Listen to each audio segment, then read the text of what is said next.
전화 금융사기, 이른바 보이스피싱 범죄가 날로 교묘해지며 피해도 끊이질 않고 있습니다. 올해부터는 은행에서 보상을 일부 받을 수 있는데 어떻게 해야 최대한 받을 수 있는지 이형원 기자가 알려드립니다. 검찰 수사관인 줄 알고 1억 원 넘게 보내는가 하면 제 명의로 된 계정을 이용해서 62명에게 4천만 원 가량을 사기를 쳤다.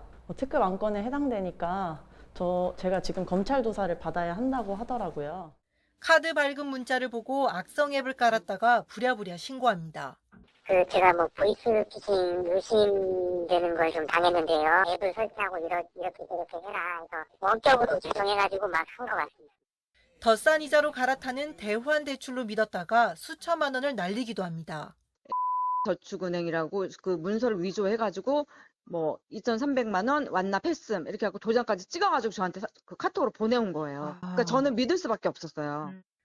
이렇게 수법이 교묘해지면서 지난해 보이스피싱 피해액만 2천억 원에 육박해 역대 최고치를 기록했습니다. 이런 상황의 피해 구제를 위해 올해부터 은행권 자율배상 제도가 시행되고 있습니다. 어떤 배상이나 보상 논의가 전혀 없었는데 불가항력적으로 억울하게 당하신 분들의 경우에는 일정 부분 이제 은행들이 좀 책임을 분담하고 배상을 좀 해가지고 사회적 책임을 같이 좀 지자 이런 차원에서 도입된. 제도가 도입된 지난 1월 1일 이후 피해를 봤다면 누구나 배상을 신청할 수 있습니다. 돈이 빠져나간 계좌가 있는 해당 은행에 전화해 필요한 서류를 안내받아 내기만 하면 됩니다.